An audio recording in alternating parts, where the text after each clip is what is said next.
Christmas Eve was as good a night as any to haunt a house. And when the ghost materialized, appearing from nowhere before their eyes, all anyone in the room could do was watch. Anyone except the student reading at his desk by candlelight, in his waistcoat and mutton chops and whatever else a young man wore in Victorian London. Everyone else in the room had seen a ghost before, but never one like this. Never one that materialized out of thin air. Never one that eerily occupied the space where just moments before there had been nothing at all. That appeared as vaporous and transparent. That haunted as hauntingly, its arms flailing as menacingly as the one that appeared now, in that darkened room on Christmas Eve in 1862. The student lunged from his chair to grab a sword to swing at the ghost, which disappeared in time to avoid the blow. Not that it needed to, the sword could have passed right through it, and the apparition would have been no worse for wear. The student returned to his seat and to his work, and just moments later the ghost returned, just as mysteriously, just as menacingly, only to disappear again, lingering as it faded, like an echo, like the last blushing colors of sundown, as the room descended into a brief but total darkness. And then the house lights came up, and the applause was spontaneous and electric, filling the narrow lecture hall at London's Royal Polytechnic Institution.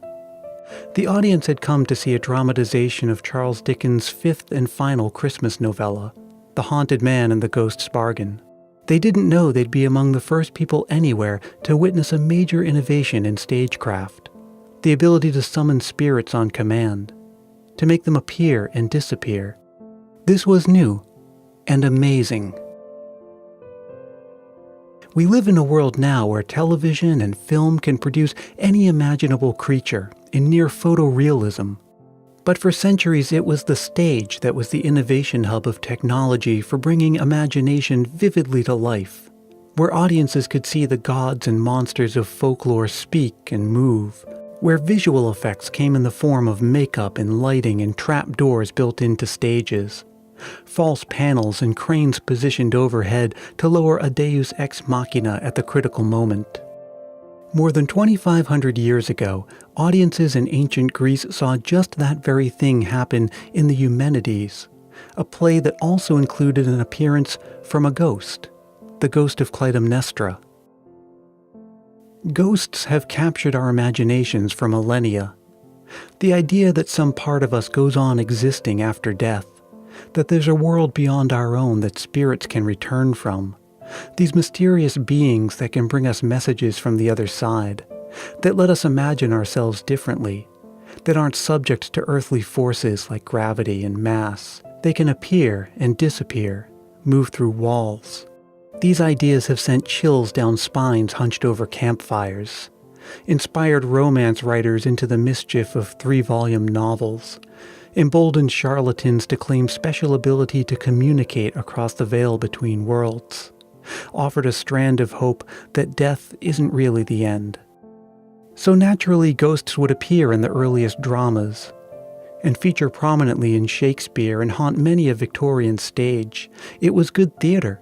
A ghost could add a bolt of excitement and move the plot in a new direction, could materialize to deliver messages unobtainable through earthly means, provide supernatural thrills.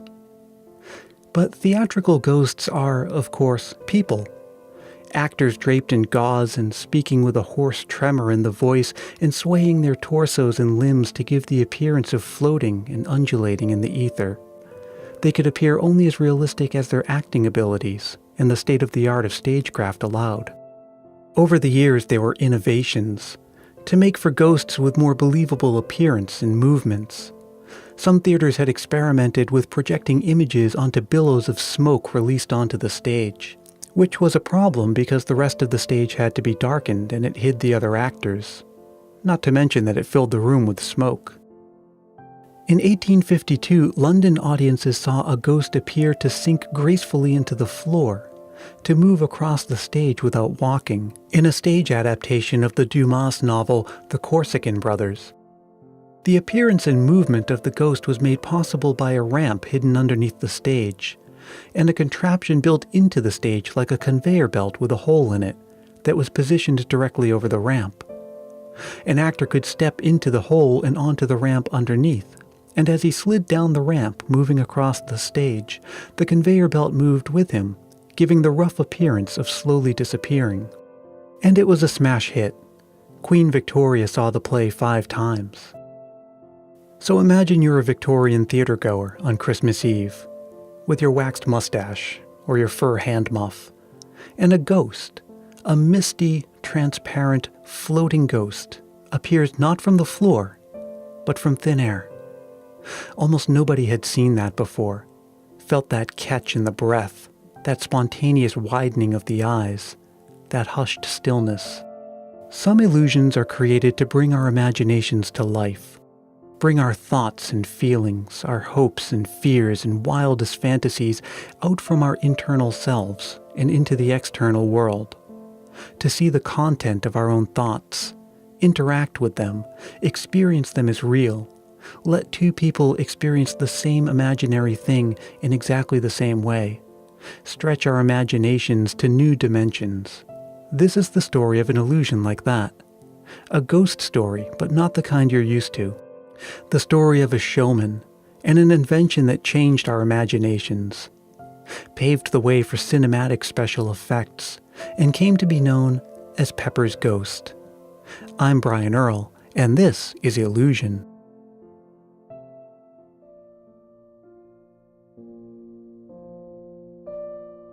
After the applause died down, a dapper, silver-haired gentleman took the stage. John Henry Pepper was the director of the Polytechnic Institution, a sort of permanent science fair, founded in 1838 with the patronage of Prince Albert to promote and popularize science. Popular for entertaining exhibits like steam engines and printing presses and weaving looms, Londoners would line up to pay a shilling for the novelty of sitting inside a diving bell and being submerged in a tank, or watch microbes swimming across a drop of water flashed 50 feet wide by an oxyhydrogen projecting microscope. And in this crucial historical moment for science, an explosion of discovery and invention and popular interest, Pepper was just the man to lend a name and a face to it all. Part lab-coated professor, part carnival barker, he had been giving popular lectures on chemistry since he was 19 years old. And when he took over the institution in 1854, he emphasized exhibitions that blurred the line between laboratory science and theatrical spectacle. So when he took to the stage after the show on Christmas Eve, he had to decide between playing the part of the professor explaining the science of optics and lighting that made the ghost effect possible, or that of a magician who never reveals a secret. And he chose the latter. To understand how the ghost illusion works, look out the window into a dark night. Your ghostly reflection looks back at you, superimposed on the scene outside. Glass can be both transparent and reflective, and the theatrical applications of this phenomenon was an unlikely discovery for a part-time inventor from Liverpool named Henry Dirks, who had come up with variations and improvements on the steam engine and the sewing machine and the fire escape. Unlikely because he had little interest in drama or stagecraft. And when he happened upon his discovery, his Dirksian phantasmagoria, as he called it, and after he presented his findings to the British Association for the Advancement of Science in 1858, he was convinced that it would be a revolution in stagecraft, would forever change dramatic traditions, allow a new generation of playwrights and directors to think in extra dimensions of imagination and possibility. The age of optical illusions and special effects was here. There was just one small problem. In order to summon Dirks's phantasmagoria, you'd have to build a theater around it. The design required that the audience sit in a balcony at a 45-degree angle above the stage, and underneath the balcony, hidden from the audience, would be a duplicate stage facing the main one, with a large pane of glass separating the two. And when the hidden stage was brightly lit, whatever was on it would appear as a ghostly image on the main stage. Not only that, but the illusion required a lot of bright lighting to work, and the design called for large windows in the theater, ruling out anything but daytime performances. He shopped his idea around to London theaters, which showed little interest. But in 1862, he took his idea to Professor Pepper, who saw the potential but also the impracticality, until he came up with something that Dirks and the other theater managers had overlooked, a simple tweak that made it viable for regular theatrical use. Rather than place the audience at a 45-degree angle above the stage, place them level or slightly below, and tilt the glass 45 degrees downward, pointing toward a second stage concealed in the orchestra pit. That first performance on Christmas Eve took place in one of the institution's smaller lecture rooms, but the massive success of it convinced Pepper to bring the show to its main stage. And the crowds came. Nearly 750,000 visitors stood in line to buy their tickets and sit in a theater seat and see a ghost materialize before their eyes. And because seeing is believing, because we're not naturally inclined to doubt our own senses, and because this was still Victorian London, many of the people who came to see, many of those nearly 750,000 people, were convinced that what they saw was real. Pepper described receiving piles of letters from spiritualists, who believed that spirits of the dead were both able and inclined to communicate with the living. They genuinely believed that Pepper had made a scientific discovery that made it possible to summon real spirits on command. In this age of exploding scientific discovery, why not? 60 years later, even Thomas Edison would theorize that such a thing was possible.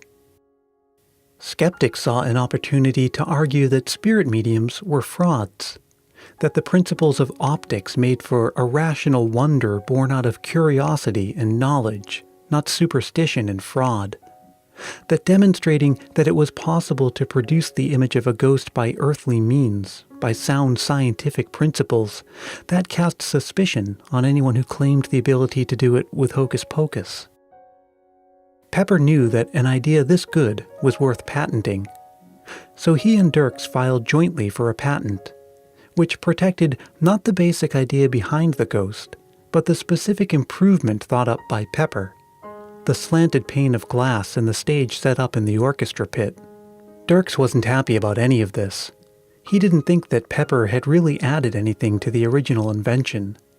And though Pepper really did try to give equal credit to Dirks, his outsized personality stole the show, and the press labeled the effect as Professor Pepper's Ghost, or just Pepper's Ghost, and there was no going back.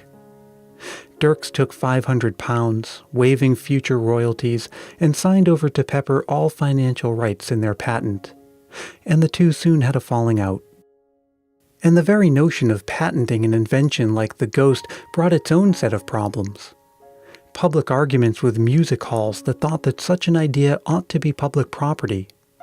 The difficulty of defending the patent against copycats that sprang up in theaters in London and fairgrounds in America, where curiosity seekers could enter a darkened tent and see a girl transform into a gorilla.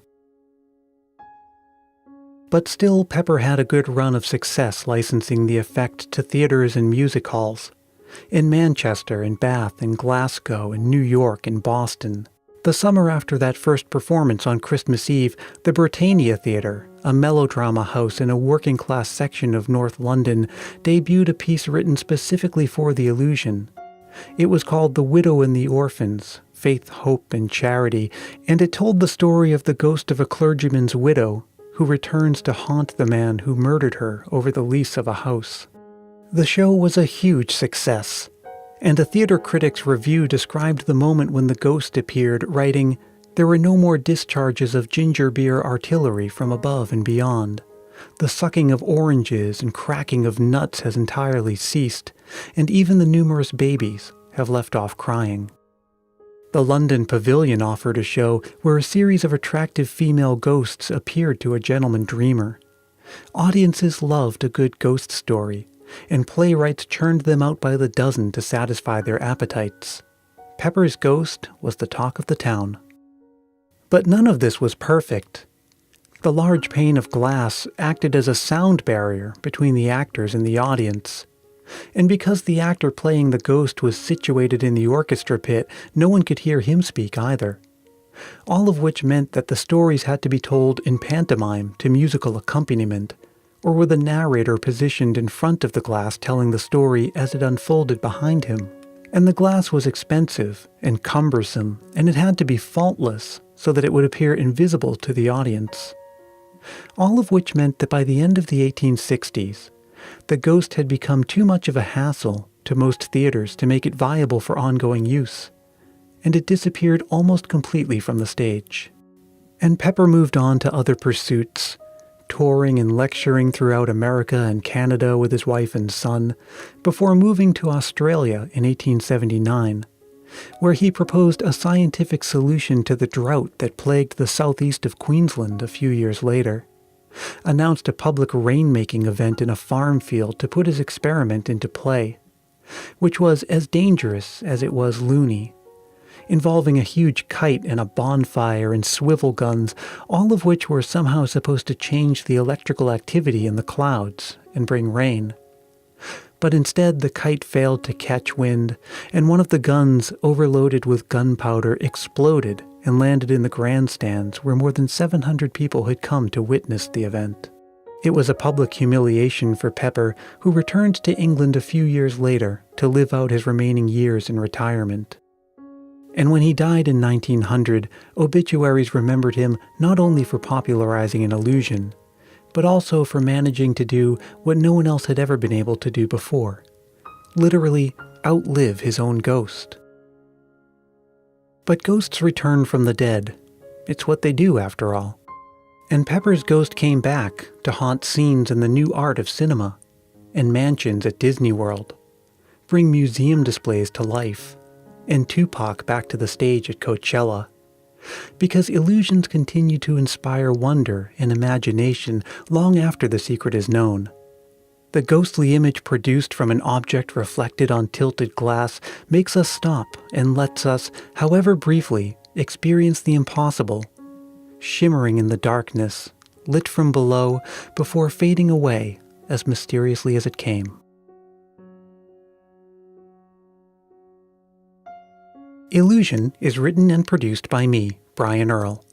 Search for Illusion Podcast on Facebook, Twitter, and Instagram, and find show notes, etc. at illusionpodcast.com. And if you enjoy listening to Illusion, please tell a friend about it, or rate and review the show. These are quick and painless ways to show support, takes less than a minute, and it helps more people find the show.